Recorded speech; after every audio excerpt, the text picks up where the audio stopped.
제가 늘 바라보는 교회는 규모가 큰 교회가 관심이 없었습니다. 규모가 작든 크든 오직 한 가지, 얼마큼 갈급한 교회인가, 얼마나 간절한 교회인가. 하나님이 거기에서 일하기 때문에 그렇습니다. 제가 첫날부터 말씀드린 것처럼 큰 교회라는 것은 숫자를 가리고 말하는 것이 아니라 뭐라고요? 영향을 주는 교회인가, 그 교회 때문에 지역이 바뀌는가, 그 교회로 나라가 바뀌는가, 그 교회로 열방이 바뀌는가, 그것이 교회의 바로 이 수준인 것입니다. 3일째 되니까 여러분이 제 눈에 다 들어오기 시작합니다. 이제 얼마나 귀한 분인지. 지난번에 작년에도 우리 김미진 가사님 와서 집회할 때도 미리 그 전에 책들을 다 읽으시면서 마음 준비를 했다라고 제가 듣고 마음이 감동했습니다. 이번에도 이 집회 전에 3주간 동안 또 기도 모임을 가지면서 또 금식하면서 준비했다니까 또 기대가 큽니다. 첫날부터 우리 이 목사님은 저에게 아주 신신당부한 것이 여기 청년들 좀 잘 돌봐주세요. 35세 미만, 그래서 제가 말한 것이 청년들 잘 봐달라고 해서 제가 평생을 또 청년들을 늘 잘 봤습니다. 대학생 사역을 시작했다 그랬잖아요. 제가 속한 단체 안에서. 그래 청년들을 늘 너무도 좋아합니다. 특히 10대, 20대들을 더 좋아하고 35세 미만을 아주 좋아합니다. 아까 이 교만하지 말라라고 말씀하시니까 너무나 기분이 좋습니다. 제가 늘 말씀드리는 게 교만하면 안 된다 하는 것이죠. 제가 자주 저희 간사들에게 말하기를 하나님의 보호자 앞에는 거대한 낫이 있는데, 거대한 낫이 아마 여기서 저 뒤에 음향실까지 정도의 길이 정도 낫, 그 낫이 정기적으로 돌고 있는데 아주 낮게 돌고 있어요. 낮게 이렇게. 그러다가 머리를 쳐드는 사람의 목을 땡강 잘라버립니다. 여러분 절대 안 웃으시네요. 머리만 쳐들면 목이 달아나는 것이에요. 절대로 목 쳐들지 말아라. 항상 겸손해야 된다. 목을 쳐든 순간에 목이 달아난다. 그래서 단 하나라도 주님의 영광을 내 주머니에 넣으면 안 된다 하는 것이죠. 참으로 그건 너무 귀한 말씀이에요. 저도 늘 평생 동안에 또 기억하고 또 기억하는 말씀입니다. 우리 김민 간사님은 저를 아주 스승으로 깎듯이 늘 모시는 특별한 사람이, 수많은 제자가 있는데 그를 끝까지 스승으로 모시는 사람은 본 적이 없습니다. 어느 때쯤 되면 다 사라지니까.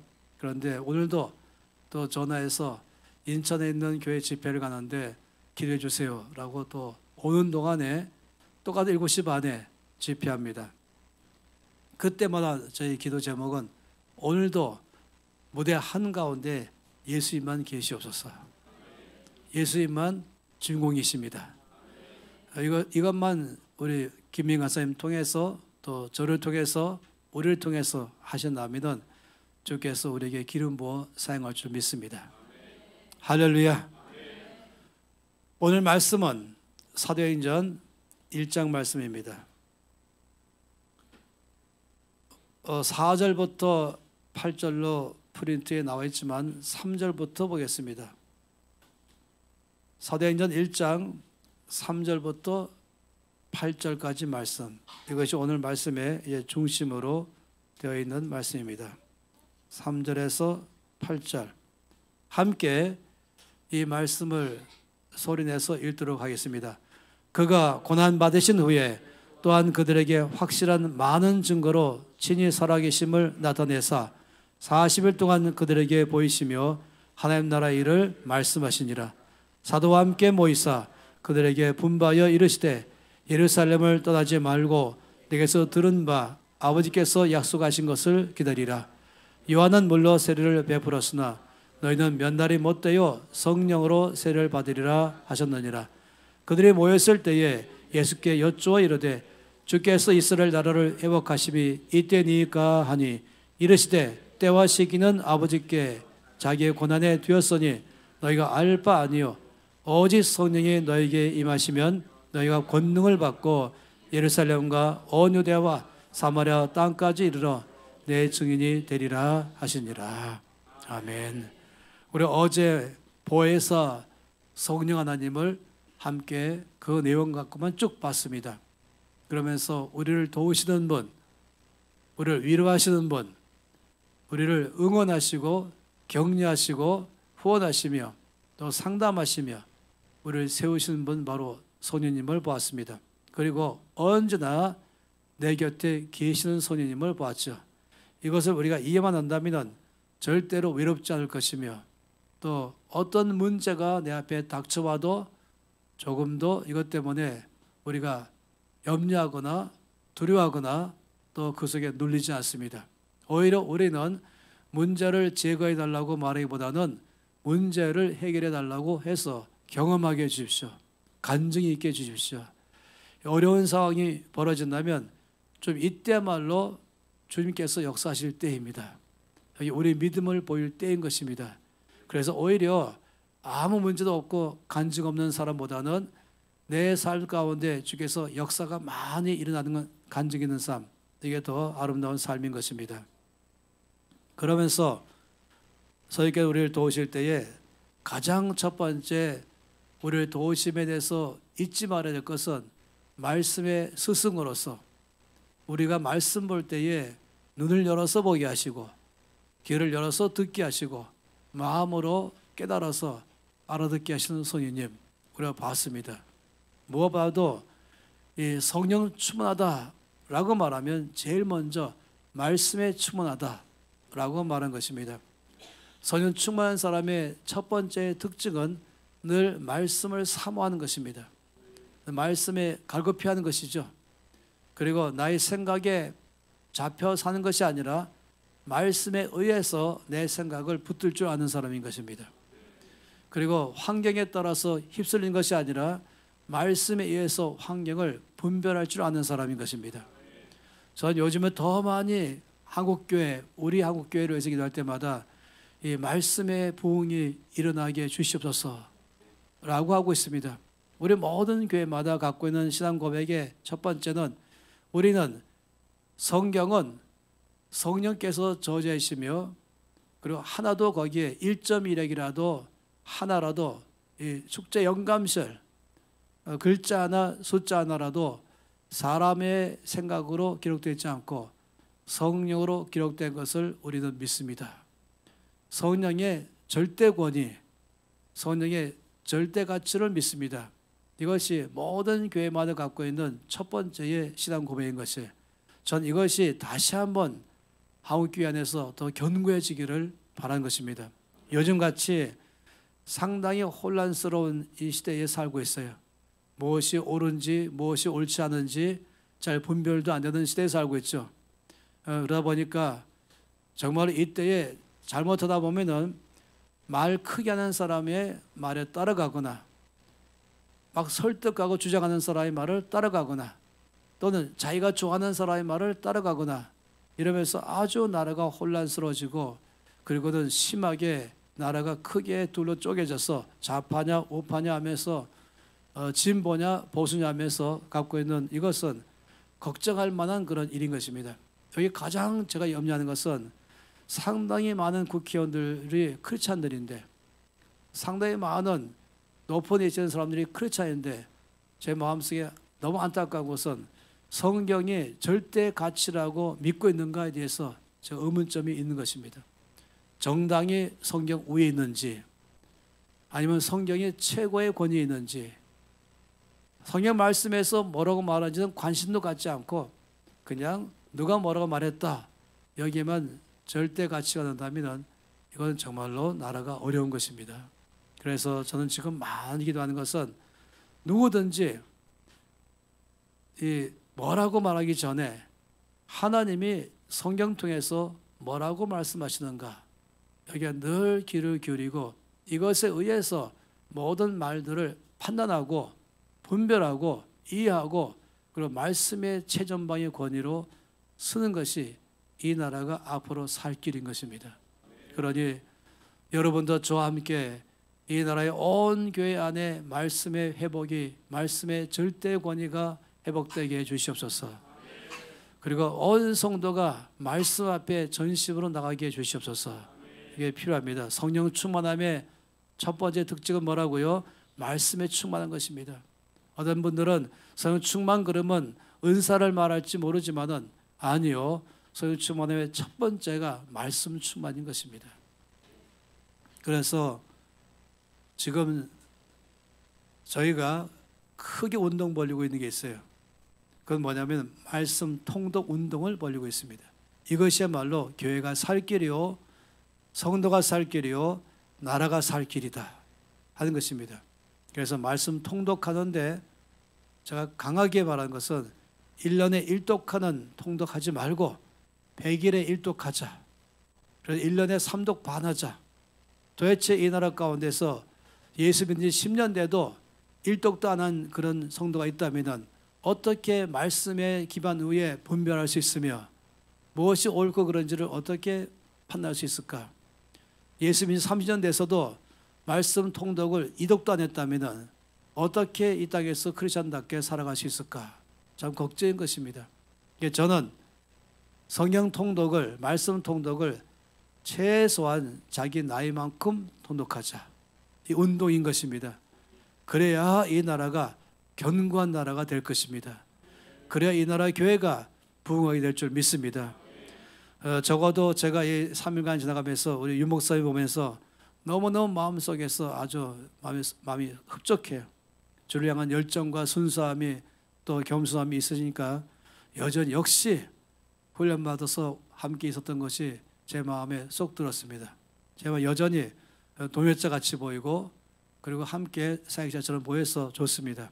그런데 여기 중요한 것은 말씀의 부흥이 먼저가 되어야 됩니다. 그러면 내 안에 있는 수많은 상처들도 자연 치유가 되는 것이에요. 이 말씀이 나를 치유시키는 것입니다. 그래서 자가 치료 능력이 말씀에 있습니다. 성경 여러 차례 볼 때마다 말씀을 많이 알게 되면은 자가 치료하는 것이에요. 내 속에 면역력을 주게 하고 치료하게 하십니다. 늘 딴 데서부터 치료하는 것이 아니라 강력한 치료는 바로 말씀에 의한 자가 치료 능력 따라가는 것이에요. 그래서 여러분은 함께 이 말씀 통독 100일 운동에 가면 참 좋겠습니다. 아마 유 목사님이 아시겠지만 제가 그래서 책을 일부러 썼어요. 100일 동안에 통독하자 해서 아예 책까지 썼죠. 규장해서 출판해가지고 지금 이것을 현재 우리나라에 한 10만 명 가까이가 이 통독 운동에 참여하고 있습니다. 저는 현재까지 300독 이상이었습니다. 그런데 이것 갖고는 안 된다 하면서 더 말씀을 주께 갈 때까지 600독은 해야겠다 하는 마음을 갖고 있습니다. 성령 충만의 첫 번째가 말씀에 충만하다. 두 번째가 바로 성령은 말씀의 선생이시면서 또한 우리 모두의 중보기도자이시다. 날마다 나를 위해서, 우리를 위해서 성령께서는 기도하신다. 이 참빛교회를 위해서 중보기도자가 성령이십니다. 여러분 개인의 중보기도자가 성령이십니다. 또 여러분 가정에, 여러분 하는 모든 일에 성령님과 예수님의 말로 우리의 중보기도자로 날마다 계시는 거죠. 이걸 왜 봤습니다. 오늘은 세 번째, 저에게 우리를 어떻게 도우시는가? 바로 능력 주어서 우리 가운데 역사하신다. 이게 오늘 말씀의 중심이에요. 그러다 보니까 이 말씀에 우리가 좀 보고 있는 것입니다. 이 말씀 안에 보니까 3절 말씀에 3절에 뭐라고 말씀했습니까? 고난받으신 후에 또한 그들에게 확실한 많은 증거로 친히 살아계심을 나타내셨다 라고 말씀했죠. 그러니까 고난받으시고 십자가를 지시고 죽으신 다음에 3일 만에 주께서 부활하셨습니다. 부활하신 후에 40일간 계시면서 부활하심을 많은 사람 가운데 증명해 주셨죠. 증거해 주신 것이에요. 헛된 사람들의 갖고 있는 어떤 그냥 풍문에 아니면 사기를 가지고 내는 것이 아니라 실제로 수많은 사람들에게 주께서 부활하심을 보여주었죠.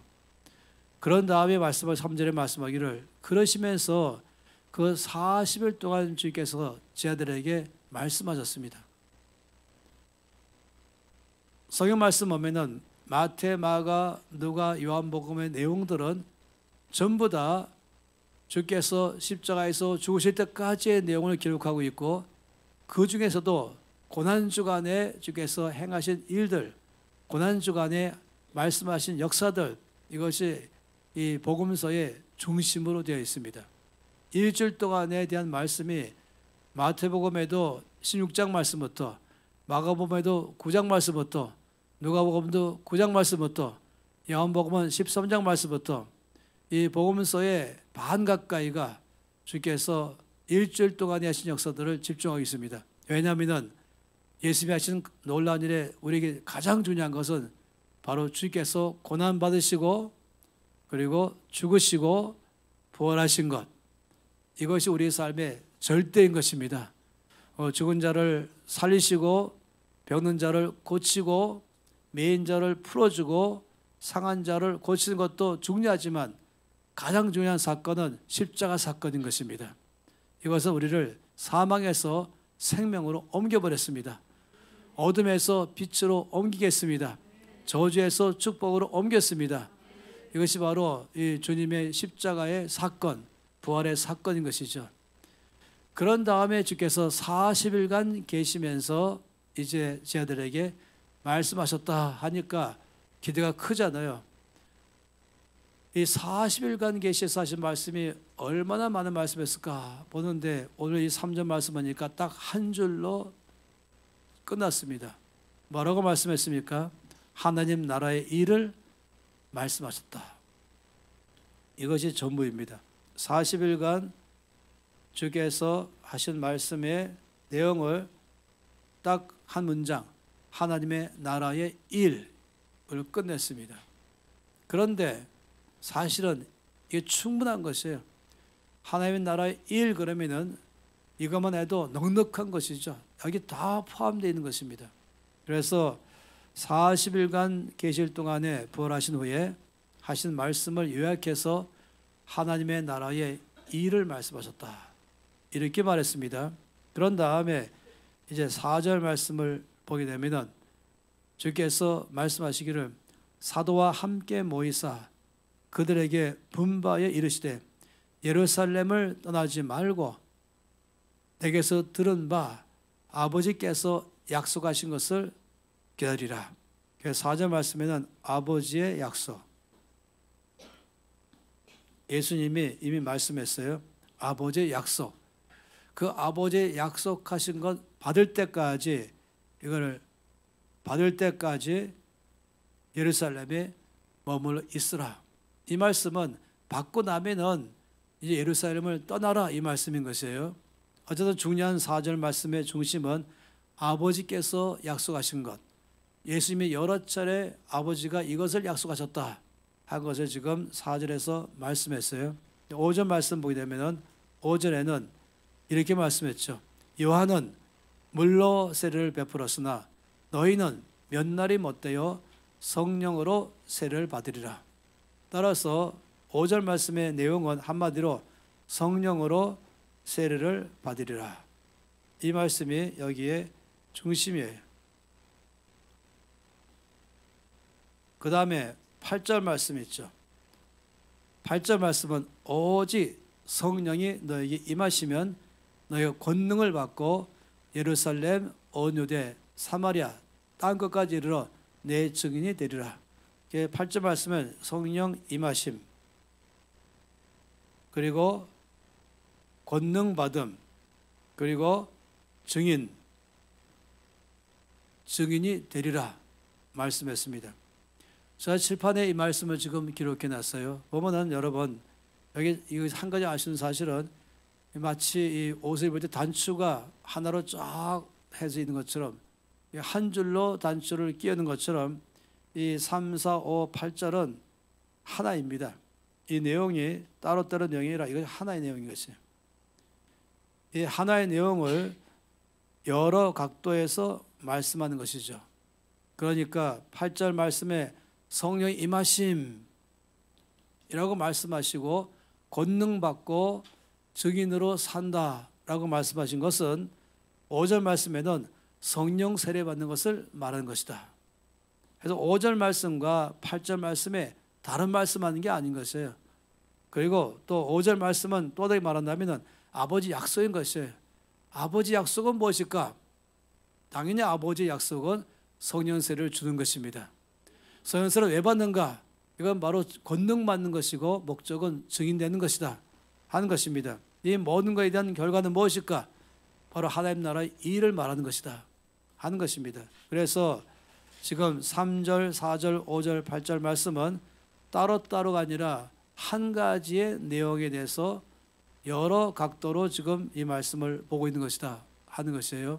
이거 중요한 내용인 것이에요. 이것을 이렇게 본다면 성령께서 임하신 것이 바로 성령 세례고, 이것은 바로 목표가 결과는 권능이고, 그리고 그 삶의 마지막 열매는 증인의 삶이구나. 이것이 바로 아버지께서 약속하신 것이구나. 이것이 바로 이 결과는 하나님 나라의 일이구나 하는 것이 전체 내용인 것입니다. 여기에서 제가 지금 여러분 가운데 보는 것은 뭐냐면 이 5절 말씀인 것입니다. 5절 말씀에 요한은 물로 세례를 베풀었으나 너희는 몇 날이 못되어 성령으로 세례를 받으리라. 이 말씀했잖아요. 이 부분 세례에 대해서 두 종류의 세례가 나와 있습니다. 하나는 물 세례가 있어요. 하나는 성령 세례가 있어요.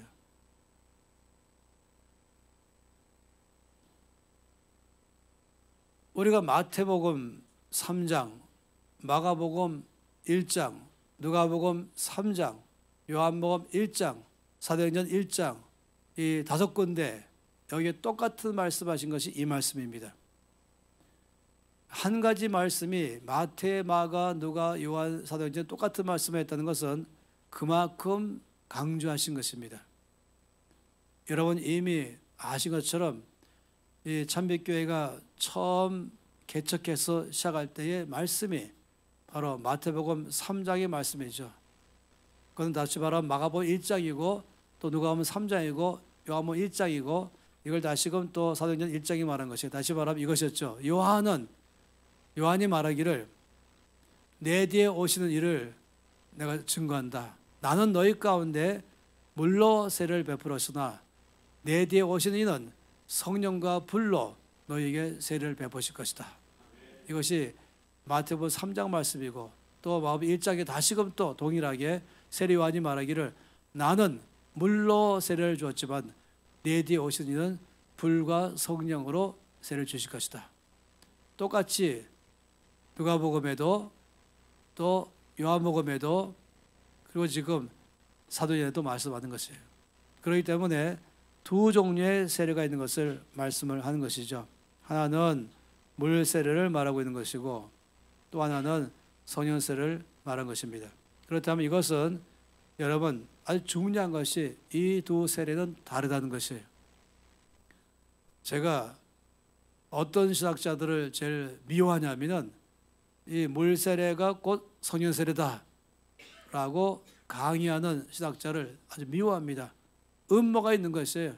마귀가 좋아하는 강의하는 것이죠. 그래서 물 세례가 곧 성령 세례다라고 말해서 거듭날 때 받는 것, 구원받을 때 받는 게 곧 성령 세례다 이렇게 말해서 구원받는 것에만 끝나게 하는 것입니다. 그런데 성령 세례는 구원받을 때 받는 게 아닌 것이에요. 세례 요한이 말하기를 나는 너희 가운데 물로 세례를 베풀지만은 내 뒤에 오시는 이는 성령과 불로 세례를 베푼다라고 말씀했습니다. 여러분 이 세례를 말한다면은 둘 다 이 공통점이 세례를 받는 것입니다. 둘 다 세례가 공통점입니다. 여러분 세례라고 말할 때 쓰는 단어는 뭐냐면은 이 적시다라는 뜻입니다. 담그다라고 말하는 이 밥티조라고 말하는 이 원어에서 영어로는 웹타이즈라고 말하면서 이거 갖다가 말하죠. 다시 말하면 이제 세례 요한이 물 세례 줄 때 요단강가에서 줬잖아요. 이럴 때 여기 이제 요단강 물이 있죠. 물이 있으면은 세례 요한이 물 세례 줄 때는 어떻게 하는지 아십니까? 이 사람이 처음에 이제 사람이 물 바깥에서 시작해서 물 안으로 걸어 들어옵니다. 그리고 완전히 물 속에 잠깁니다.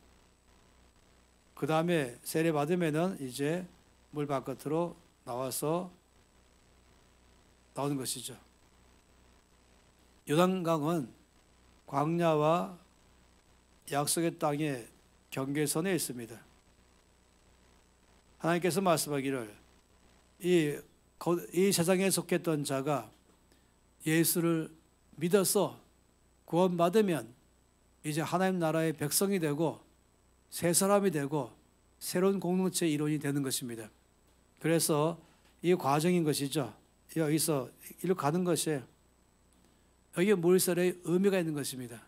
오늘 이 말씀을 자세하게 말하지 않겠지만은 성경은 명확하게 로마서 6장 말씀에도 우리가 예수와 함께 못 박혔다. 이것은 예수와 함께 세례 받았다. 라고 말한 것이에요. 예수와 함께 세례 받음으로 우리 예수와 함께 장사 지냈다. 예수님께서 죽으실 때에 나의 옛사람도 함께 죽고 나의 죄도 함께 못 박혔다. 그래서 나의 모든 죄가 다 십자가에서 못 박혔고 그리고 죄를 짓는 나의 죄인까지도 못 박혀서 예수와 함께 죽었다. 이게 복음인 것이에요. 우리가 예수와 함께 십자가에 못 박혀 죽었나니 그 다음에 예수께서 부활하실 때에 그 부활의 생명으로 나에게 새 생명을 주었습니다. 그래서 난 새 사람이 되었습니다. 거듭난 사람이 된 것이죠. 성령과 물로 우리는 거듭났습니다. 성령으로 거듭났습니다. 이것을 무엇으로? 십자가로 일어난 것이에요. 우리가 구원받는 것은 예수님의 십자가와 부활로 죽으심과 부활이 우리를 구원받게 하는 것입니다. 예수님의 십자가에는 곧 나의 죄에 대해서 처리한 것이요. 예수의 십자가는 곧 나의 죄성된 죄인된 나도 처리하신 것입니다. 나의 죄도 다 용서하시고 못 박아 끝내시고 십자가로 끝내시고 또 예수님 못 박힐 때 나 자신도 못 박혀 죽은 것입니다. 나는 죄 사함 받았으며 나는 새 사람이 되었습니다. 이것이 바로 이 물세례의 특징인 것이에요. 물세례는 회개가 중심입니다.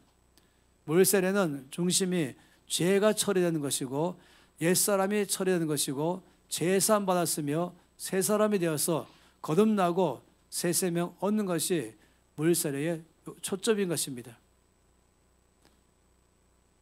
물속에 들어갈 때 무엇입니까? 이게 상징인 것이에요. 그거는 죽었다는 것입니다. 예수와 함께 나는 장사 지냈습니다.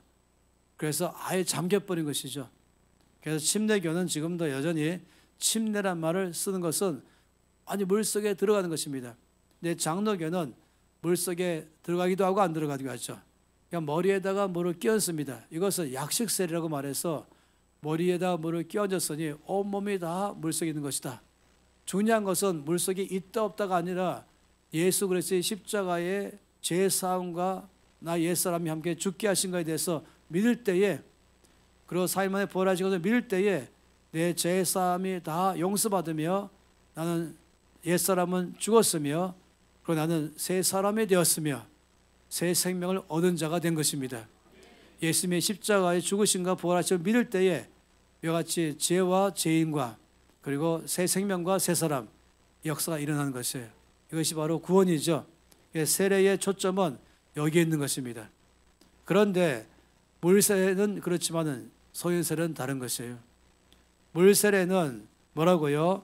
물세례는 죄와 또 죄인된 나의 삶에 대해서 십자가에서 다 처리됐으며 그리고 예수님의 부활하심으로 말미암아 나에게 새 생명을 주신 것, 그래서 새 사람이 된 것, 거듭난 것, 이것이 바로 물세례의 포커스입니다. 성령 세례는 물세례를 받음으로, 다시 말하면 십자가를 믿고 부활을 믿음으로 구원받은 크리스찬이 이 땅에서 살면서 나머지 모든 삶은 증인된 삶을 사는 것이 성령 세례의 목표인 것입니다. 여러분 기억하세요. 예수 믿고 구원받은 것 너무너무 귀한 사건입니다. 그러나 그 다음부터 우리에게는 왜 사는 것입니까? 예수 믿고 구원받아서 새 생명 얻고 거듭나서 새 사람이 된 것이 그렇다면 이제 끝났죠. 근데 그 다음부터는 왜 사는 것입니까? 그 다음부터는 이제 다시 오실 예수님을 증거하면서 딴 것까지 복음 전파하는 것, 이것이 바로 우리 모든 믿는 자의 사명이 되어야 되는 것입니다. 예수 믿고 난 다음에 끝이 아니라 예수 믿고 나면은 이제부터는 사명자의 삶을 사는 것, 복음 전파의 삶을 사는 것, 이것이 목표인 것이죠. 어디가 딴 것인가? 바로 딴 것은 하나님 나에게 지금 불러서 여기서 너는 일하면서 이 일의 목표는 증인의 삶을 사는 것이다. 지금 여러분이 만일에 이 수지에서 직장이 있다면 여러분의 딴 것은 수지인 것입니다.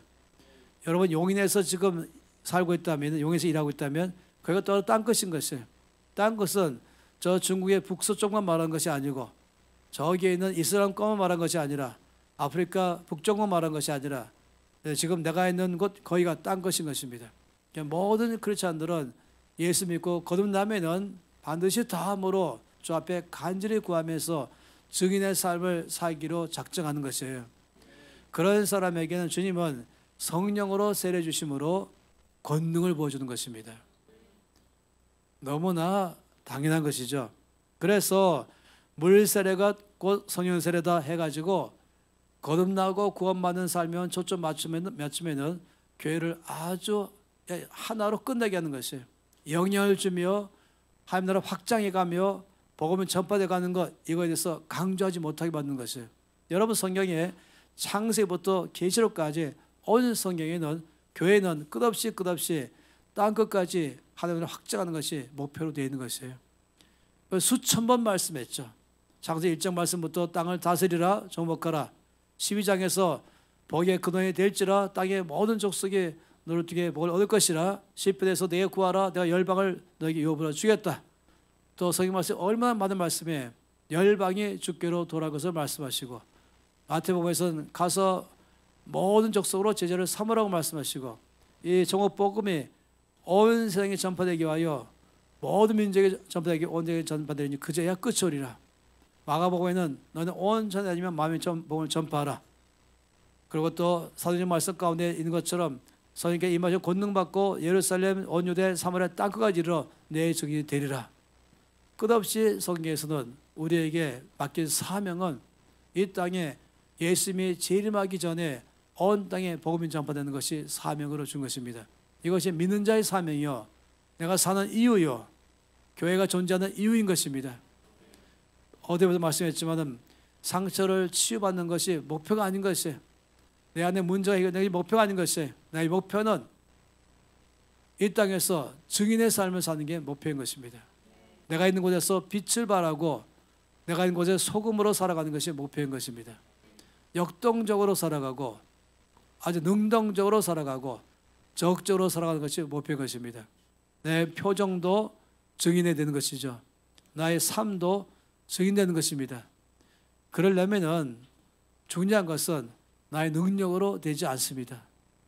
우리가 첫날 보았던 것처럼 주께서 베드로에게 말씀하실 때는 성령의 능력을 받아야 네가 나의 증인으로 살 수 있다 라고 말씀한 것입니다.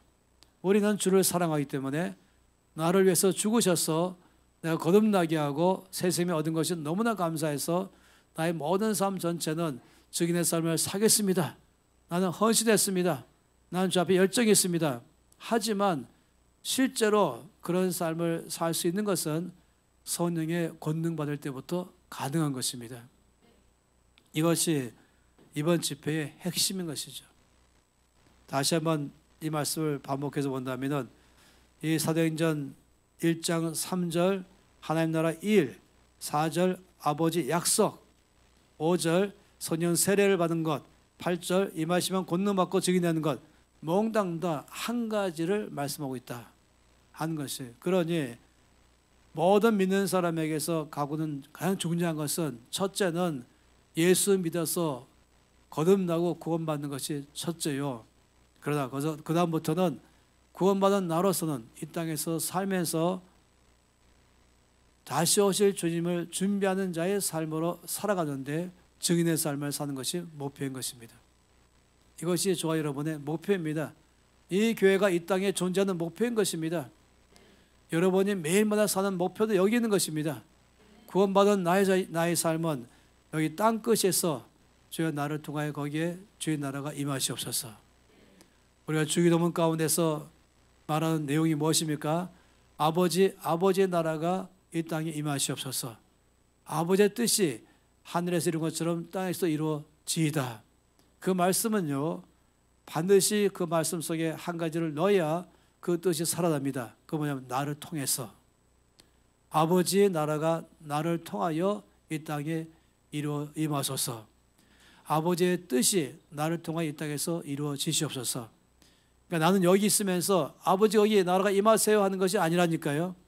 난 여기 있으면서 아버지 뜻이 이 땅에 이루어지세요 하는 것이 아니라 거기 뭐라고요? 나를 통해서인 것이. 온 성현 전체가, 모든 전체가 어디를 보든지 나를 통해서를 내만 말씀이 올바르게 해석되는 것입니다. 그러니 우리가 주기도문에서 언제나 아버지 나라가 나를 통하여 이 땅에 임하시옵소서. 이거는 능동적인 것입니다. 임하시면 제가 들어가 있습니다가 아니라 아버지 여기 어려운 상황이 있습니다. 아버지 역사하세요 말하는 게 아닌 것이 아니라 아버지 나를 통하여 이 어려움을 바꾸십시오. 이것이 우리가 갖고 있는 아주 적극적인 자세인 것이죠. 교회는 능동적으로, 그렇지 않들은 능동적으로 적극적으로 살게 되어 있는 것이에요.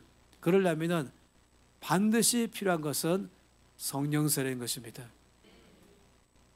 그래서 성령 세례가 따로 강조되어야 되는 것이 오늘날 교회의 사명인 것이에요. 여러분의 사명인 것입니다. 그래야 거기에 권능을 받게 되는 것이에요. 내 증인이 되라라고 말씀 안 하셨어요.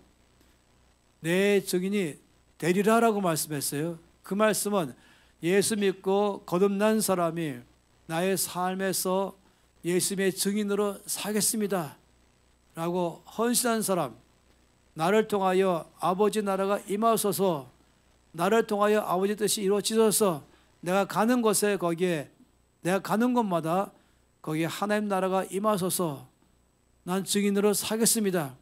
그런 사람에게 성령 세례 받을 때 권능 주심으로 증인이 되는 것입니다. 그러니 이 말씀은 나는 예수 믿을까 말까에 관심 있는 사람에게 준 말씀이 아닙니다. 성령 세례는 예수 믿고 구원받고 거듭난 사람이 그 은혜에 감격해서 앞으로 내 삶을 헌신된 삶으로 살겠다는 사람에게 필요한 것이 성령 세례인 것입니다. 따라서 나는 헌신할 마음이 없어요. 나는 그냥 내 뜻대로 살게요. 이 땅에 그냥 난 예수 믿지만 구원받았지만은 그 다음부터 내 마음대로 살다가 갈래요. 이런 사람에게는 성령 세례가 아무 의미가 없습니다. 받고 싶은 마음도 없을 뿐 아니라 받아도 그것을 사용하지 않을 것입니다. 증인된 삶을 살기 바라는 사람에게 주는 것입니다. 고린도서 3장 말씀 보게 되면은 각 사람마다 집을 짓게 되는데 그 집이 어떤 집인지를 그날이 되면은 알게 될 것이다 라고 말씀했습니다. 불로 그 집이 어떤 집인가를 주께서 이제 실험할 것이다 라고 말씀했습니다. 이것이 고린도서 3장 말씀이죠. 나무나 지푸라기로 집을 지은 사람이 있고 또는 금이나 은이나 보석으로 지은 사람이 있습니다. 그럼 불을 붙일 때에 나무로 지푸라기로 집을 지은 사람은 불 타버리는 것이죠. 그러나 금이나 은이나 보석으로 집을 지은 사람은 불이 붙어도 타지 않습니다. 이걸 뭘 말인지 아십니까? 마지막 날에 주 앞에 가서 두 권의 책이 있어요. 생명책이 있죠. 예수를 믿을 때에 내 이름이 생명책에 기록되는 것입니다. 생명책에 이름이 기록된 자마다 하나님 나라에 들어가는 것입니다. 그런데 또 한 가지가 있어요. 바로 이 땅에서 성령으로 하나님 나라 확장하는 삶을 살아간 자에 따라서 상 주는 책이 따로 있는 것입니다. 이 생명책에서는 구원받는 것이지만은 그 다음에는 상 주기 시작하는 것이에요. 영원한 나라에서 주는 상 받는 사람들은 그것은 바로 성령으로 사역한 사람마다 상 받습니다. 그러니 어떤 사람은 겨우 구원받고 들어간 사람이 있는가 하면은 어떤 사람은 이 땅에서 증인된 삶을 성령의 능력받고 살았기 때문에 따로 또 거기에 따라서 주께서 상 주기 시작하는 것입니다. 그것이 바로 금과 은이나 보석으로 집을 지은 사람이다라고 말하는 것이에요. 그러니 우리 모두는 베드로처럼 주를 사랑하기 때문에 주를 섬길 마음이 있는 것입니다. 나는 주님을 사랑합니다. 받은 은혜가 너무 큽니다. 나의 모든 죄를 다 용서하시고 대신 다 짊어지시고 죽으셔서 내 죄를 완벽하게 끝내셨습니다. 더 이상 과거의 모든 죄를 주님은 기억지도 아니하십니다. 나는 새로워졌습니다. 나는 정욕이 되었습니다. 내가 뭐 행위로 된 것이 아니라 은혜로 되었습니다. 십자가로 되었습니다. 나는 새 생명 얻었습니다. 예수 부활하심으로 난 새 사람이 되어서 새 생명 얻었습니다. 이거에 대해서 너무너무 감격하는 사람들, 너무나 여기 대해서 은혜에 대해서 은혜를 갚기를 간절히 바라는 사람들, 그런 사람에게 주는 세례가 바로 성령 세례인 것이에요. 여러분 모두가 다 이 성령 세례에 대해서 관심이 많은 줄 압니다. 우리 목사님이 저에게 말씀하시기를 우리 교회 성도들은 상당수가 이미 성령 세례를 받았습니다. 이미 증인된 삶을 살기로 작정하시고 살 수 있도록 권능받았습니다. 혹시 안 받는 사람이 있다면 이번 기회에 받도록 기도해 주세요라고 말했던 것입니다. 이것이 오늘 가고 있는 말씀이죠. 그러면은 성령이 임하시다 말씀 보세요. 물 세례를 보세요. 물 세례 말한다면 이 물 세례는 이게 물이면은 물 세례 특징은 이 안에 사람이 있잖아요. 그러니까 물이 나를 덮어버린 것입니다. 이게 물 세례라고 말한 것입니다. 내가 물 속에 들어갔다, 내가 물 안에 들어감으로 물이 나를 덮었다 이렇게 말한 것입니다. 이것이 물 세례라면은 이 똑같은 물이 똑같이 성령 세례인 것입니다. 그 똑같은 성령 세례도 뭐냐면 성령이 나를 덮었다 하는 것입니다. 그래서 성령이 임하시다라는 말은 그것이죠. 나에게 임하여서 덮었다라고 말한 것입니다. 이것이 누가복음 1장 말씀에는 말씀하기를 성령으로 능력으로 옷 입었다라고 말한 것이에요. 능력으로 옷 입혔다. 초기에 성교사님들은 성령의 두루마기라고 표현도 그래서 한 것이, 한국 사람들 보니까 이 두루마기로 마지막으로 몸을 감싸는 거 아니겠습니까? 내 몸을 감쌌다. 마치 여기 세례 받을 때에 물속에 들어갔다는 것처럼 내가 성령 안에 있다. 성령이 나를 덮었다는 것이에요. 임하시다는 말이 그것이죠. 나의 임하심으로 나를 덮은 것입니다. 이 말씀을 사도행전 2장 말씀에서는 말하기를, 요엘서를 통해서 말하기를 말세에 내가 내 영을 너희가 부어주리라. 이 부어주는 말씀, 그냥 물을 한 방울 떨어뜨린 것은 아니잖아요. 그냥 조금만 떨어진 것, 적신 것도 아니죠. 부어주다는 말은 아예 이 바가지로 붓고 또 부어서 물 철철 넘치게 하는 것이 붓다인 것입니다. 성령을 부어주리라, 저에게 임하시리라, 성령의 능력으로 옷 입는다, 다 같은 말씀인 것입니다. 몽땅 다 한마디로 말할 때 성령으로 세례를 받는다 이렇게 말한 것이, 물 세례를 받는다, 그러므로 새 생명 얻은 것처럼 성령으로 세례를 받는다 할 때의 결과는 무엇입니까? 권능인 것입니다. 물 세례는 결과 뭐라고요? 거듭남인 것이, 죄 사함 받고 거듭나서 새 사람 되는 것이 물 세례의 결과라면 성령 세례의 결과는 권능 받는 것입니다. 여러분이 이제 보니까 이 지하 1층까지 옆에 계단 통해서 내려오잖아요. 근데 만일에 승강기를 타보세요. 그러면 내가 승강기 안에 있습니다. 그리고 단추를 누르면은 1층까지 아니면 2층까지 3층까지 이제 승강기 나를 올려줍니다. 그러면 나는 올려지는 것이에요. 내 힘으로 올라가는 것이 아니라 승강기가 나를 올려주는 것입니다. 나는 승강기 안에서 가만히 있기만 되는 것이에요. 여러분이 교회당 오기까지 집에서 여기까지 올 때 차 타고 왔잖아요. 그 여러분 차 안에 있는 것이죠. 그리고 차가 능력이 있어가지고 여러분을 여기까지 실어다 주는 것입니다. 똑같은 것입니다. 성령 세례 받다란 말은 성령의 권능 안에 내가 들어가 있다는 것입니다. 그래서 승강기가 나를 올려주는 것처럼, 차가 나를 여기 데려다 주는 것처럼, 그래서 내 힘으로 걸어온 것이 아니라, 내 힘으로 올라간 것이 아니라 나는 올려진 것입니다. 나는 타고 온 것입니다. 이것이 바로 소년 세례의 특징인 것이에요. 여러분에게 쉽게 좀 설명드리는 것이에요. 이것이 성령으로 옷입다고 말하기도 하고 소년 세례 받았다고 말하기도 하고 이것이 충분하다고 말한 것이 머리까지 발까지 전체를 다 선유로 덮었기 때문에 또 결과는 선유에 충만한 것입니다. 이렇게 해서 같은 의미로 이것은 언제나 기억하세요. 권능인 것입니다. 성령의 세례는 권능을 나에게 주었다는 것입니다. 그래서 권능을 받았다 이렇게 말씀을 했죠. 그러니 여기에 권능을 받다 이 말씀이 원어는 두나미스입니다. 이 두나미스는 놀랍게도 이제 이것이 그냥 외래어처럼 쓰게 됐죠. 우리 모두가 다 요즘은 다 마치 두나미스 그러면 다 알아요. 두나미스. 이것이 지금 원래의 언어인 두나미스고 우리나라 말로는 권능을 받고라고 되어 있습니다. 이것이 두 가지가 이 두나미스가 쓰이고 있습니다. 하나는 다이나믹스라고 말합니다. 다이나믹. 두나미스가 한자로 다이나믹. 또 한 가지는 다이너마이트. 둘 다입니다. 그래서 다이나믹이란 말을 쓰는 것이고 그래서 다이너마이트라고 말한 것입니다. 이것이 권능의 두 가지 면에서 말하고 있습니다. 이 두나미스라는 손이 임하시면 권능 받고 소년 세례 받게 되면은 두나미스를 받는데 거기에는 두 가지라고 했어요. 하나는 다이나믹하고 될 것이고 하나는 다이나믹한 삶을 사는 것이고 하나는 다이너마이트를 가진 것입니다. 이 둘 차이를 제가 여러분에게 이제 설명해 드릴 것이에요. 이 다이나믹이라고 말하는 것 보세요. 다이나믹하다.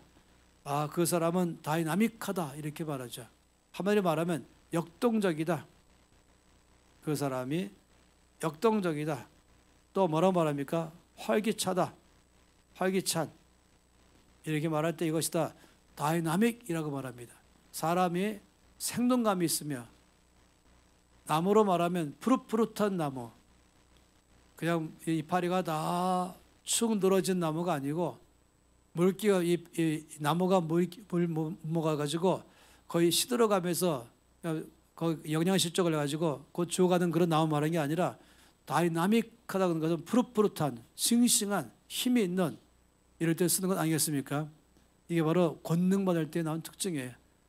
성령께서 세례 주셔서 나의 권능 주시면 첫 번째 내 삶의 결과는 내 삶이 다이나믹해집니다. 역동적인 사람이 됩니다.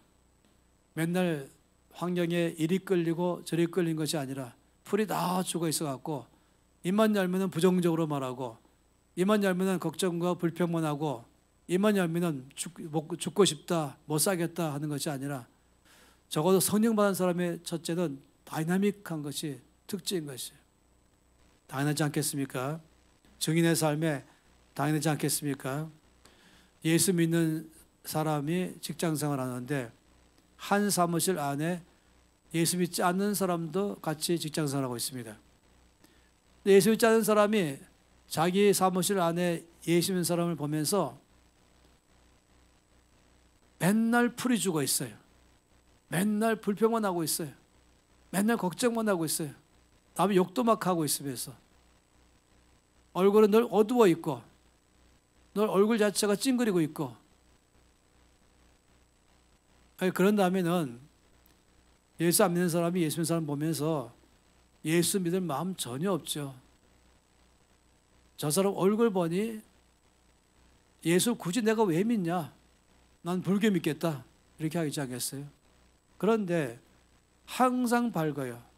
항상 웃고 있고 항상 감사하고 있고 늘 용서하고 부지런하고 정직하고 성실하고 남을 칭찬만 하고 가끔 얘기 들어보니까 아주 어려운 일도 일어났다고 말하는데 억울할 일도 발생했다고 그러는데 아니 왜 불평도 안 하고 왜 낙심도 안 하고 왜 남 욕도 안 하고 늘 그럼에도 불구하고 왜 웃고 있을까?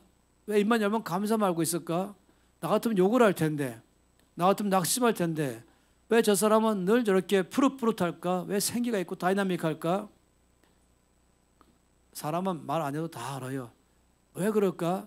나 같으면 화날 텐데, 나 같으면 미워할 텐데, 나 같으면 관둘 텐데, 왜 저 사람은 나와 다를까? 질문한다니까요, 마음속으로. 그리고는 이제 알게 되죠. 아, 그것은 바로 예수 때문이구나. 그러니까 자연적으로 예수님을 알고 싶고, 저 사람 보면서 예수님을 믿고 싶고, 이게 바로 증인이라니까요. 이 증인은 맨날 욕하면서, 맨날 부정적으로 말하면서 방언만 한다고 증인은 아닌 것이에요. 방언을 나쁘게 말하는 게 아닙니다. 그러나 중요한 건 먼저 다이나믹한 삶을 사는 것입니다. 이 다이나믹한 삶이 어떤 삶인가를 제가 그림으로 보여드릴게요. 이 그림이 뭔지를 제가 늘 강의할 때마다 도대체 모른다. 이거 뭔지 사람들이 모른다. 이 그림 뭔 그림일까? 이 그림은 바람 빠진 축구공입니다. 그러면 이해가 되죠? 바람 빠진 축구공. 손으로 누르면 쑥 들어가요. 손을 누를 때마다 그냥 구겨진 종이 조각처럼 되죠. 이게 바람 빠진 축구공이에요. 힘이 없으니까 안에 바람이 다 빠지니까 누른 대로 들어가는 것이에요. 이런 바람 빠진 축구공을 발로 차보세요. 바로 앞에 툭 떨어지고 푹 소리가 끝날 것이에요. 이 누른다, 이것이 영어로 프레셔 아니겠어요? 거꾸로 이제 이 공의 입장에 본다면 이 스트레스를 받는 것이죠. 우리들의 삶에는 세 가지가 우리를 눌러요. 제일 많이 누르는 게 사람입니다. 나를 누르죠. 내가 가장 많이 받는 스트레스는 사람 때문에 받습니다. 가정 안에도 있을 수 있고, 직장에도 있을 수 있고, 심지어 교회 안에서도 있을 수 있는 것이에요. 사람이 가장 많이 나를 누르죠. 속상하기도 하고, 아프기도 하고, 나를 낙심하기도 하고 하는 것입니다. 또는 환경이 나를 누르죠. 늘 우울하게 만들어버린 것이에요. 또 한 가지는 가끔씩 발생하는 감당 못할 사건들이 또 나를 누르죠. 이것에 의해서 바람 빠지면 쑥쑥 들어간다 하는 것처럼, 이 쑥쑥 들어간단 말이 뭔지 아십니까? 여기에 두려움, 낙심, 절망, 그리고 근심, 염려, 화나는 것, 분노하는 것, 불평, 각종 부정적인 말 다 포함해서, 이것은 바람 빠진 주걱이 쑥쑥 들어가는 것처럼, 누르니까 들어가는 것처럼, 이렇게 사람과 환경과 사건에 의해서 바람 빠진 것 같은 사람이라면 나오는 삶의 결과는 두려움, 낙심, 절망, 근심, 염려, 또 불평, 부정적으로 생각하고 말하는 것, 그리고 얼굴도 우울하게 사는 것이죠. 그런데 제가 또 다른 그림을 그려볼게요. 이 그림 뭔지 아십니까? 당연히 바람이 꽉 찬 축구공입니다. 바람이 꽉 차 있으니까 어떤 일이 나오지 아세요? 아무리 눌러도 안에서 힘이 있으니까 안 들어가요. 손으로 아무리 눌러보세요. 바람에 꽉 찬 축구공 눌러봐도 안 들어갑니다. 이 안에 힘이 있어요. 이 힘이 있어가지고 통통 튀죠. 발로 차면 멀리 날아가죠. 아무리 눌러도 안 들어가는 것처럼, 사람이 눌러도, 환경이 눌러도, 사건이 눌러도 이 바람에 꽉 찬 축구공 같은 사람은 전혀 영향을 받지 않는다. 오히려 이 속에 뭐가 있기 때문에 내면에 강한 힘이 있습니다. 어떻게 인지 아십니까?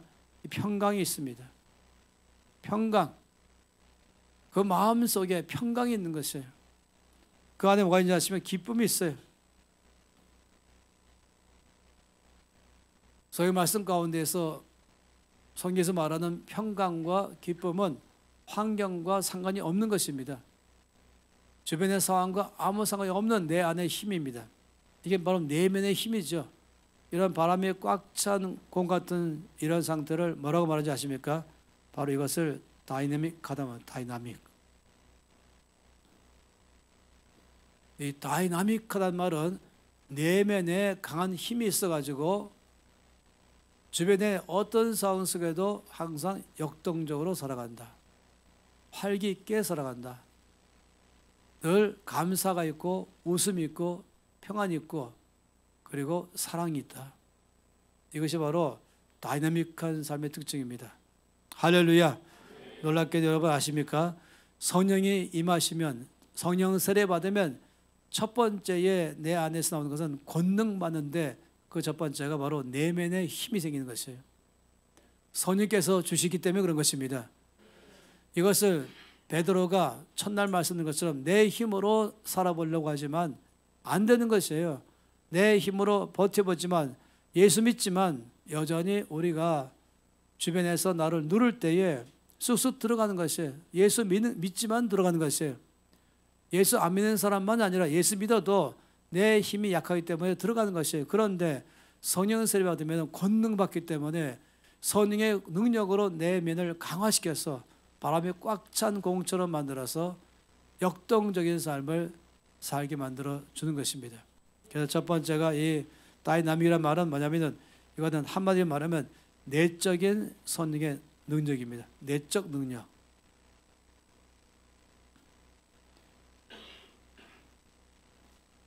여기는 한마디로 말하면은 내 안에 성령의 열매가 나오는 것이에요. 성령의 열매. 여러분 갈라디아서 5장 22절 23절 말씀에 성령의 열매 9가지 아시죠? 오직 성령의 열매는 사랑과 희락과 화평과 오래 참음과 자비와 양선과 충성과 온유와 절제다. 이 9가지가 바로 성령의 열매인 것이 사랑과 희락과 화평, 다시 love, joy, peace. 성령의 열매입니다. 여기 지금 제가 여기에 바람이 꽉 찬 공의 특징을 뭐라고 해서 평강은 평강. peace라고 말했어요. peace.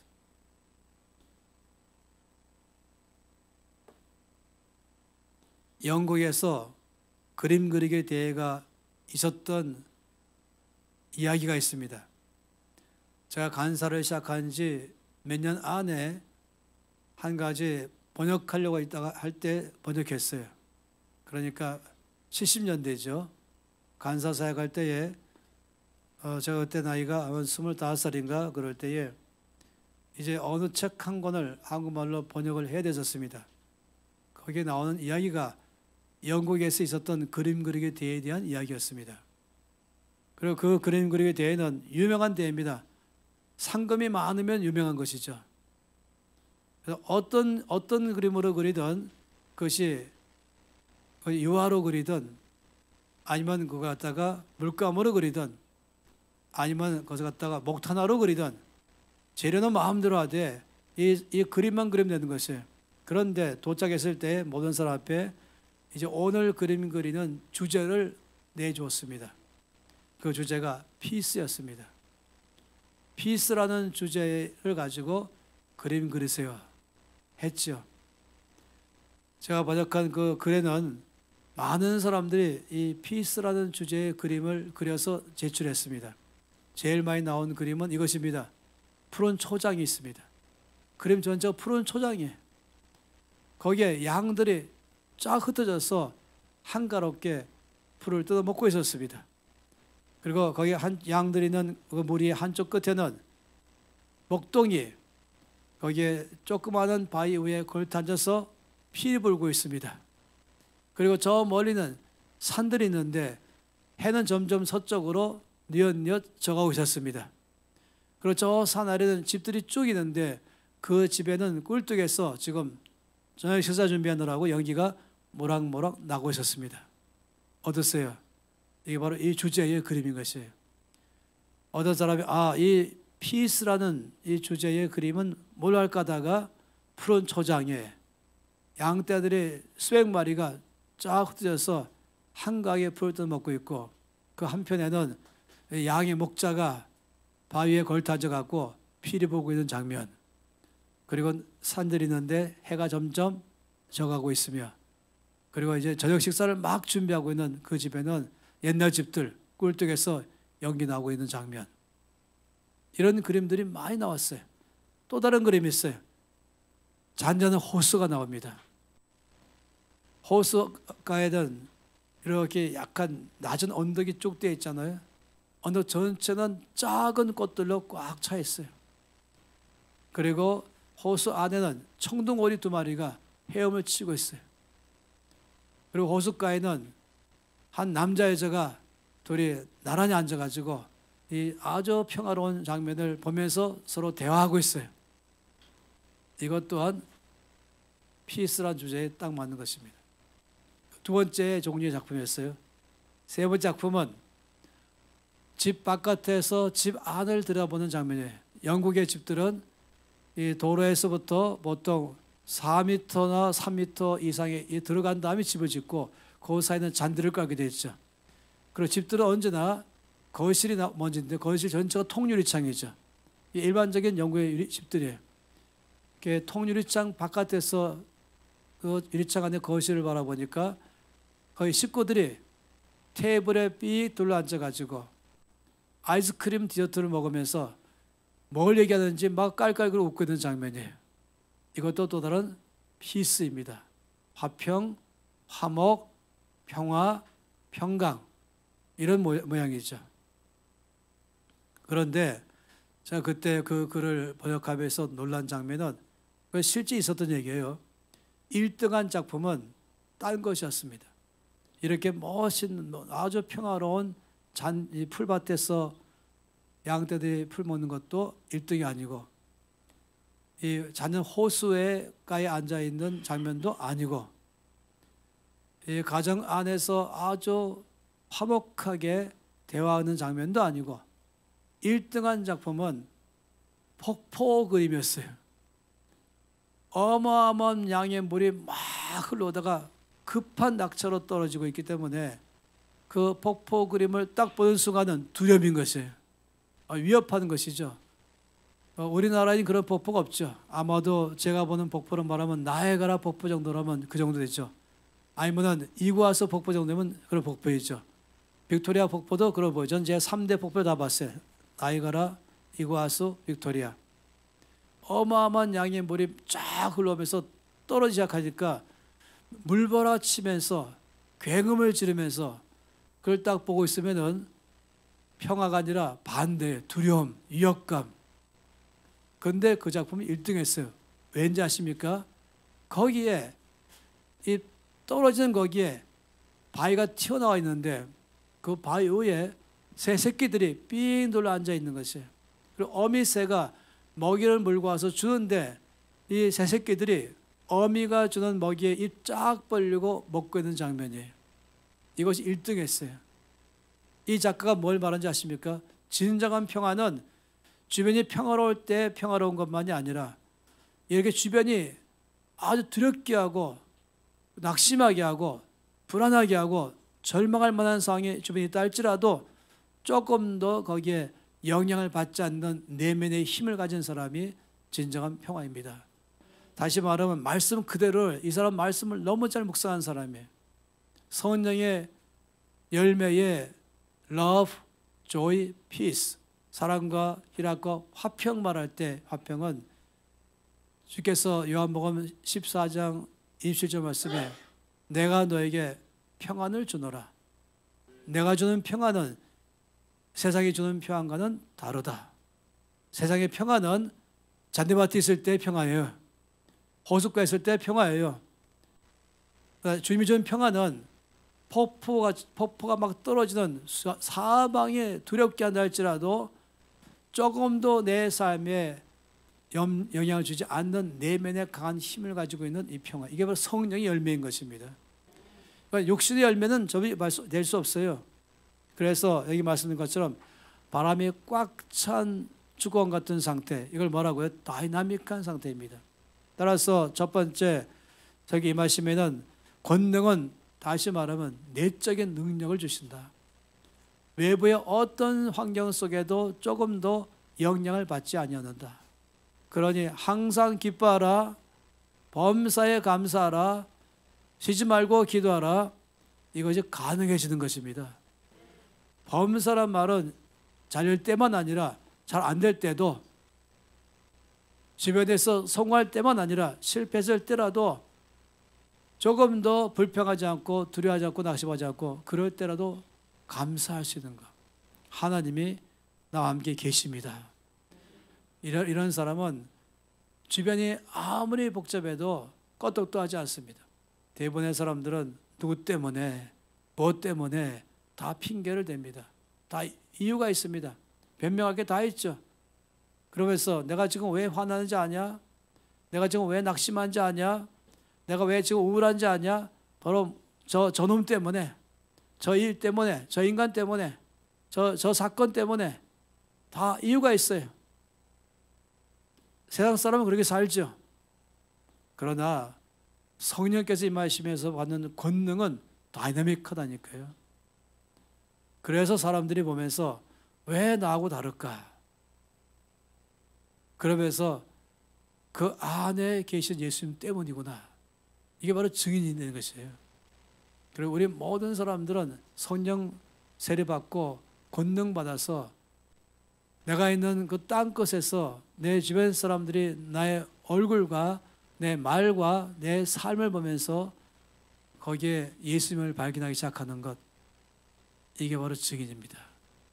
이것은 오직 성령으로만 됩니다. 그래서 1장 8절에 오직 성령이 임하시면 권능받고, 첫날 봤던 것처럼 이는 힘으로 되지 아니하며 능으로 되지 아니하고 오직 나의 신으로 되느니라. 언제나 오직 성령인 것입니다.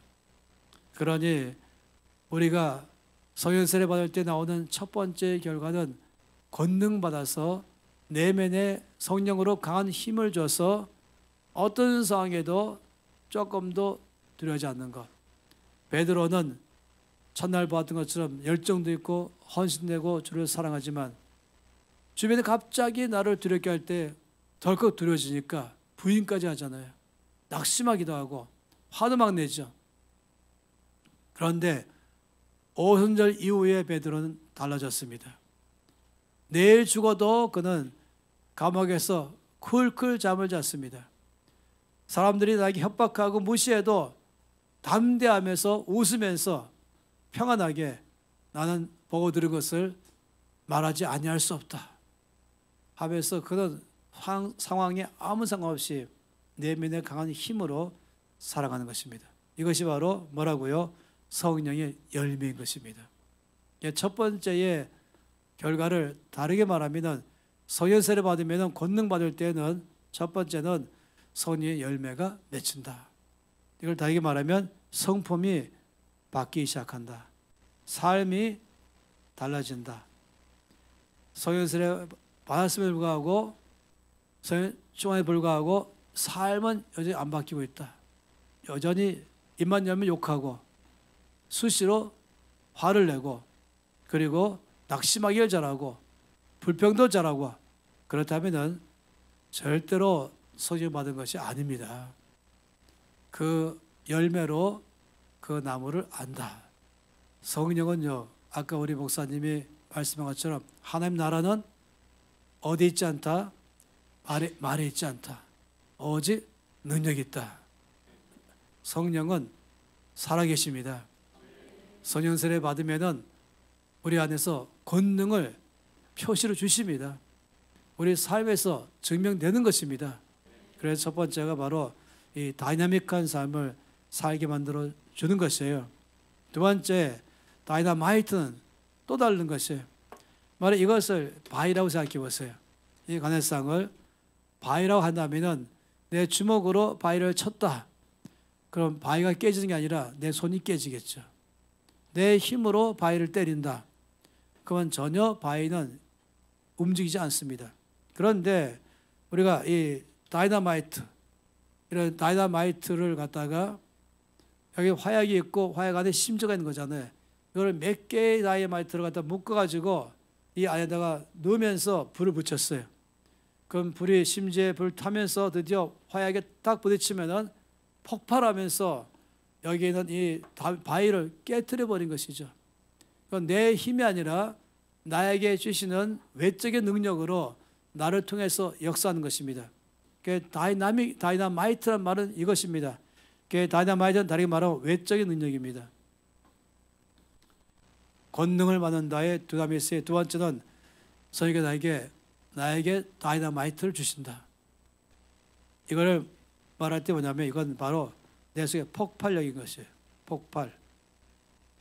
폭발력. 하나는 역동적인 다이나믹. 이거 다시 폭발력. 이거 다시 말하면 외부로부터 주신 것이에요. 내 안에 있는 게 아니고 무기를 주는 것처럼 다이나마이트를 주는 것처럼 나에게 주신 것이에요. 이것을 뭐라고 말합니까? 이것을 성령의 은사라고 말합니다. 이건 다시 말하면 나의 삶에 능력 주신 것이에요. 두 가지가 내 삶에서 일어납니다. 성령 은사를 받으면 권능 받게 되는데 이 권능이라는 두나미스는 하나는 다이나믹스를 말한 것이고 하나는 다이나마이트를 말한 것입니다. 한쪽으로는 내적인 능력을 줘서 성령의 열매를 맺게 하심으로 나의 삶을 역동적인 삶을 살게 하시고 한쪽으로는 나에게 외부로부터 은사를 주심으로 다이너마이트를 가지고 폭발시키는 것처럼 내 힘으로 할 수 없는 이것을 성령의 능력으로 돌파하게 하시는 것입니다. 어둠을 깨트려버리게 하시고 절망을 깨쳐버리게 하시고 거기에 슬픔을 깨지게 하면서 거기 하나님 나라 임하게 하는 나에게 주신 권능을 은사를 말한 것이에요. 너무 놀랍죠? 두 가지가 있는 것이 하나는 성령의 열매, 하나는 성령의 은사. 이 두 가지를 우리 가운데 주셔서 드러나게 하십니다. 그러니까 여러분 잘 보세요. 자, 그림을 그려보겠습니다. 이 한 가지 그림.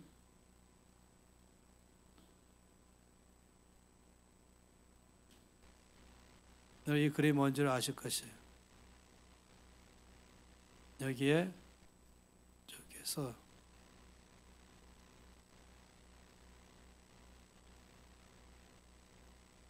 이 뭡니까? 크리스마스 트리입니다. 또 하나가 있어요.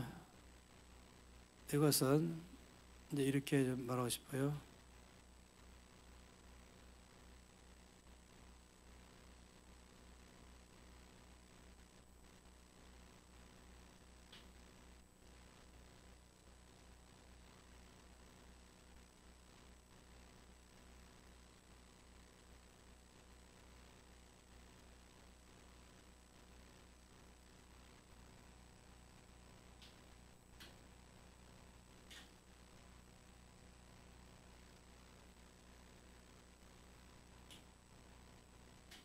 이건 뭐겠습니까? 이건 뭐겠어요? 좀 제 그림이 시원찮아서 그런가 보지. 시냇가에 심기운 나무입니다. 시절을 쫓아서 열매를 맺습니다. 나무가 두 종류의 나무가 있어요. 하나는 크리스마스 트리 나무가 있고 하나는 시냇가에 심은 나무가 있습니다. 이 두 나무에 갖고 있는 특징이 뭐냐면 첫째, 이 크리스마스 트리는 시즌이라죠. 시즌. 어느 특별한 시기에 존재합니다. 빠르면은 12월 초부터 늦으면은 12월 말까지, 좀 늦으면은 12월 중순부터 12월 말까지, 길면 한 달, 짧으면 2주간 아니면 1주간 동안만 있는 게 이 성탄절 트리입니다. 이거는 옛날에는 나무를 잘라 가지고 와서 줬던 것이죠. 요즘은 이제 하도 그렇게 하면 여러 가지 이유가 있어서 이제는 지금은 그냥 살아있는 나무가 아니라 만든 거죠. 비닐로 만든 것. 그걸 뭐라 하죠? 비닐로는 뭐라 하죠? 플라스틱 가지고 나무를 만들었죠. 그냥 모조로. 근데 옛날에는 실제로 살아있는 나무를 잘라 가지고 만들어졌어요. 근데 이렇게 하면 나중에 너무 많이 자르니까 이 환경이 좀 잘못되지 않나요? 살림이 우선되니까 요즘 바뀌었지만은 옛날에는 이렇게 나무 다시 말하면 이거는 뭡니까? 이거는 이것은 한마디로 말하면 어느 일정한 기간 동안에 이건 필요합니다. 근데 신약가의 신규 나무는 항상 있습니다. 봄, 여름, 가을, 겨울 1년, 2년, 10년 계속 있는 것이에요. 이 두 나무가 차이가 있어요. 오른쪽 나무는 끝까지 있습니다. 그래서 이쪽은 바로 성령의 은사를 말하고 성령의 열매를 말합니다. 선의 열매 9가지를 한마디로 말하면 뭡니까? 사랑입니다. 마치 햇볕을 프리즘 통과하면 7개의 색깔로 나오는 것처럼 사랑이라는 이 햇빛을 통과하면 9가지의 열매가 나오는 것이에요. 이건 선의 열매, 이건 선의 은사. 고린도서 14장 말씀에 은사, 이 방언도, 예언도, 지식도 다 어느 순간 되면은 끝날 것이다. 그런 사랑은 영원하다. 이 은사가 언제 필요합니까? 1시간 동안 필요한 것이에요. 언제 은사가 필요합니까? 예수님 재림하실 다시 오실 때까지 필요한 것이에요. 전도 영예, 전도할 때에 은사가 필요한 것이죠. 물론 열매도 은사가 필요한 것인데 놀랍게도 이 열매도 전도에 필요하고 증인의 삶에 필요하고 은사도 증인의 삶에 필요한데 놀랍게도 이 은사는 예수님께서 다시 오시면 끝납니다. 그 이후로는 다시는 아픔이 없으며 사망이 없으며 눈물이 없다 그랬습니다. 그때 가서는 병고침의 은사가 필요 없는 것이에요. 그때 가면 능력의 은사가 필요 없는 것이에요. 이 모든 것들은 다 동원돼서 예수님을 전도하기 위해서 증인의 삶을 위해서 주신 능력인 것이죠. 근데 이 열매는 달라요. 이 성령의 열매 9가지 이 사랑의 열매는 다시금 주께서 오셔서 영원한 날 안에도 영원히 가는 것입니다.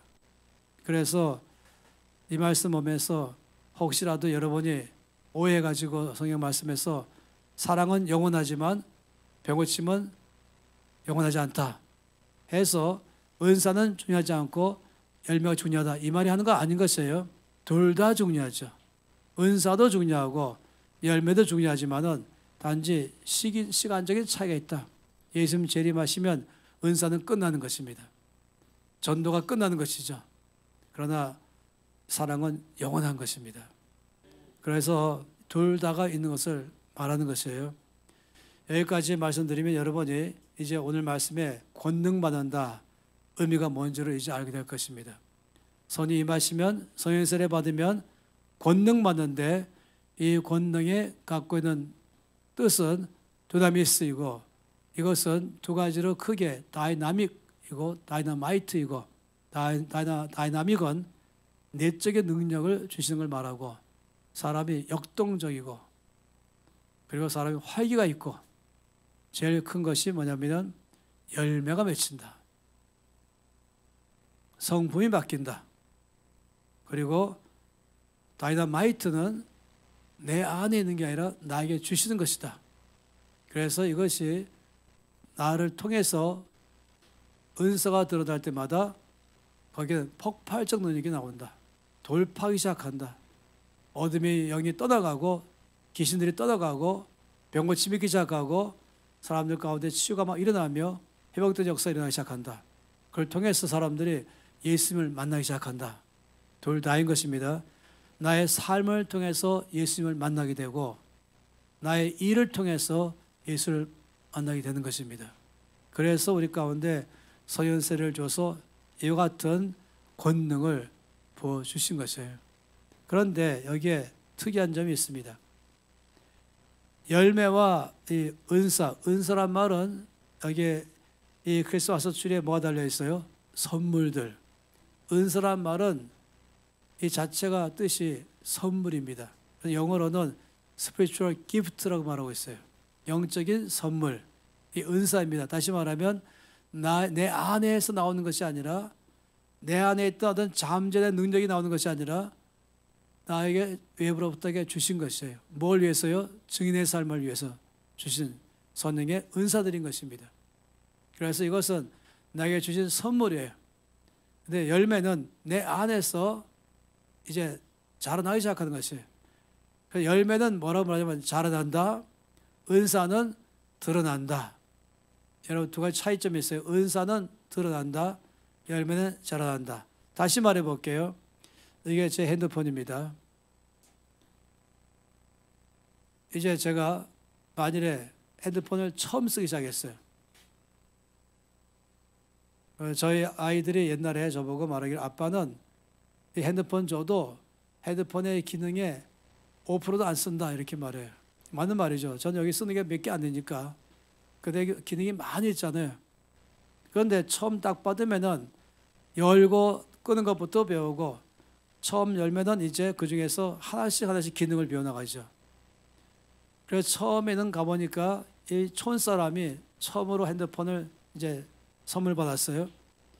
그러니 한 번도 써보지 않다 보니까 이제 먼저 핸드폰을 뭔가를 연구하면서 켰다 껐다는 법부터 배우고 그 다음에 조금 가니까 이제 문자는 것도 배우고 조금 더 가면 많이 있잖아요. 그 안에서 여러 기능이 있지 않습니까?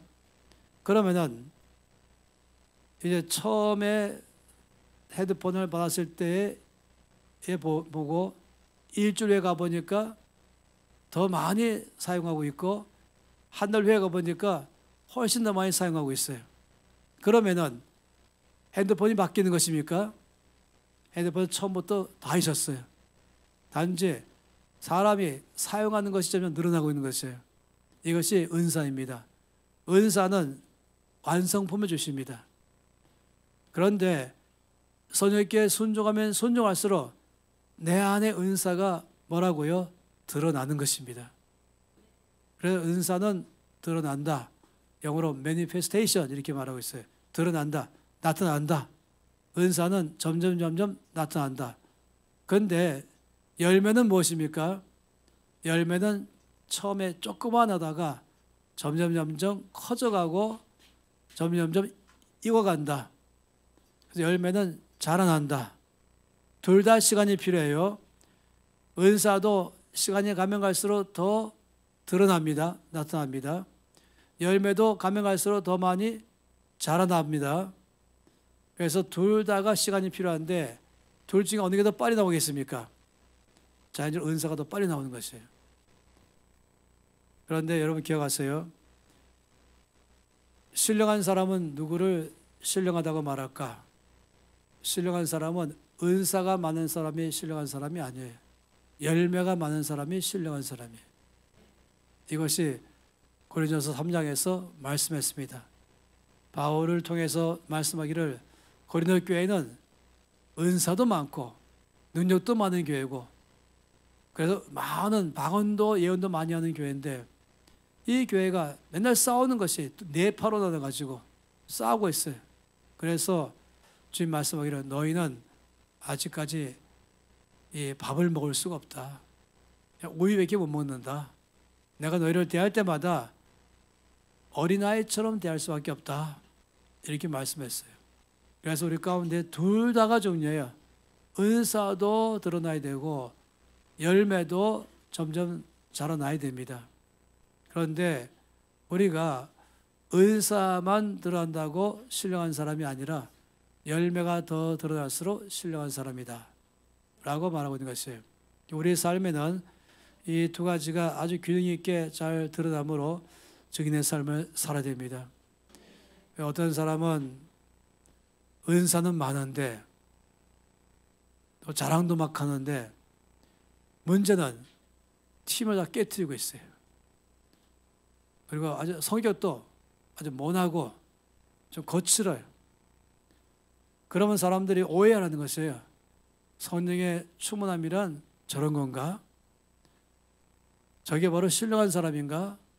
귀신도 막 쫓아내는데 맨날 싸움만 하고 있고 그리고 늘 부정적으로 말하고 남 욕하고 있다면 어렵지요. 제가 저 옛날에 이 CBMC의 이 종로 지부에 그때가 이 80년대 후반이었어요. 거기에 이제 3개월 동안 일주일에 한 번씩 이 성령 강의를 부탁받았어요. 근데 그중에 한 장로님이 멤버 회원인데 몇 주 후에 저한테 고백하더라고요. 이 CBMC에서 매주 토요일마다 모일 때에 앞으로 3개월 동안에 한 강사님이 와서 성령 강의할 것이다 해서 자기가 안 가려고 했었대요.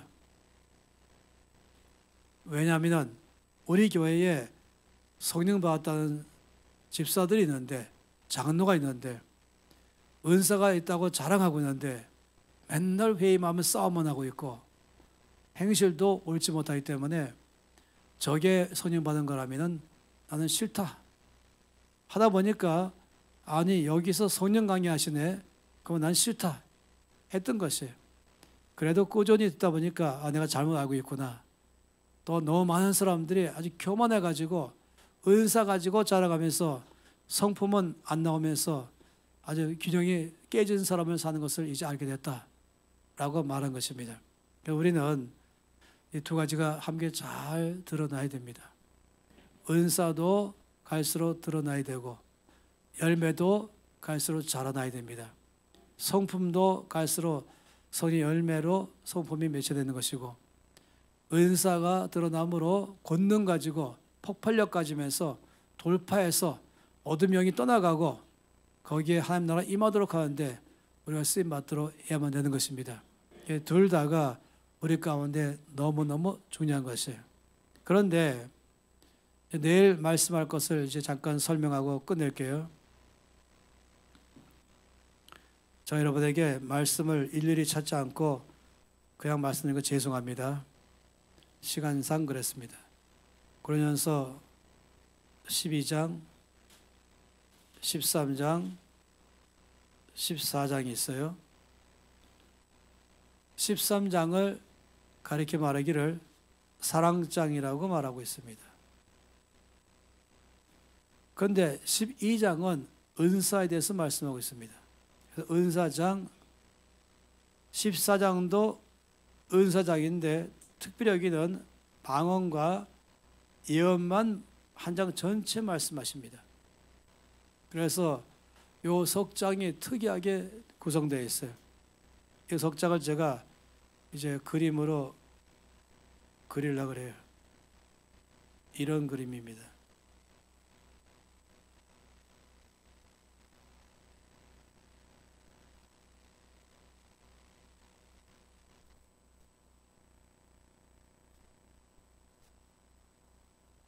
제가 뭘 그리려고 하는지 아세요? 제가 뭐를 그리려고 하는지 아세요? 햄버거. 햄버거는 가운데 고기, 바깥에 빵, 그 사이에 이제 여기에 야채가 들어가 있죠. 햄버거 먹는 방법 1. 양쪽 빵은 빼내고 가운데 고기가 먹는다. 2. 가운데 고기는 버리고 빵만 먹는다. 3. 빵과 고기, 빵이 있지만 좀 크지만 두 손을 꽉 잡고 입을 최단을 벌리고 이걸 갖다가 이렇게 잘라 먹는다. 제가 뭘 말하는지 아시죠? 제가 말한 것은 은사만 강조하지 말고 사랑만 강조하지 말고 우리가 은사와 열매를 함께 드러내는 삶을 사는 것이 아름다운 삶이다. 이걸 성경에서 말하는 것이에요. 그런데 여기에 제가 이제 내일은 요 14장만 갖고 말할 거예요. 특별히 14장은 내용이 뭐라고요? 은사들 중에서 방언과 예언만 말씀하고 있다. 아니 12장에서 엄청 많이 은사를 말씀하고 있었어요. 그런데 14장에 또다시 말씀하고 있다. 은사장 2입니다. 은사장 1, 2.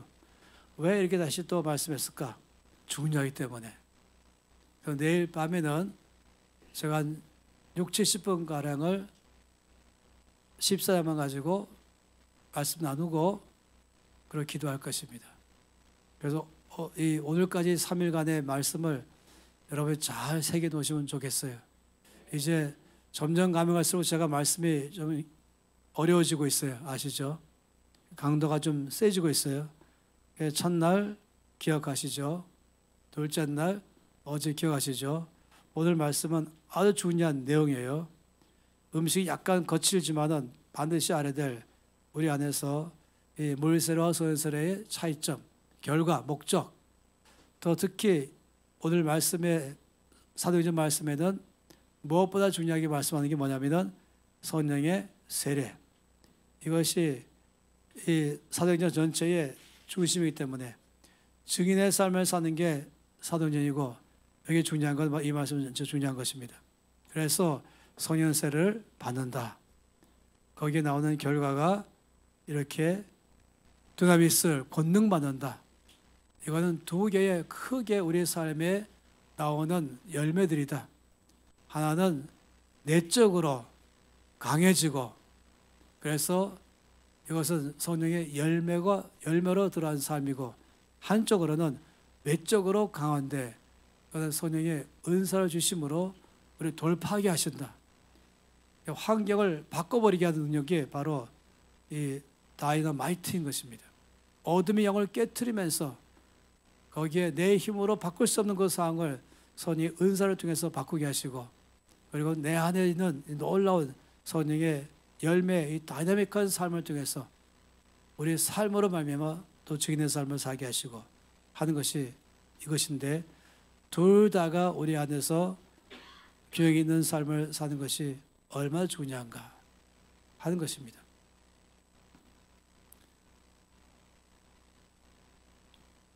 한 가지 말씀 보고 마치죠. 누가복음 11장입니다.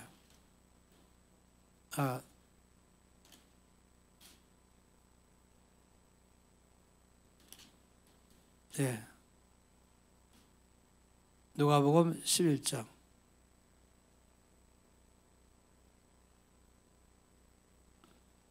11절에서 13절.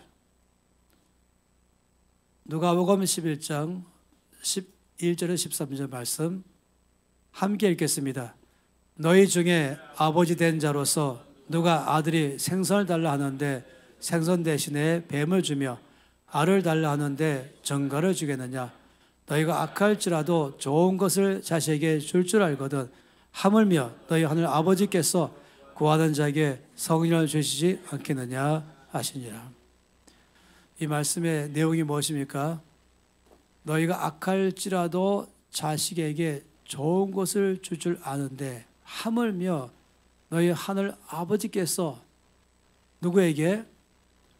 구하는 자에게 성령을 주시지 않겠느냐. 이 말씀은 반드시 주실 것이다. 누구한테 주십니까? 누구라 그랬어요? 10절 말씀에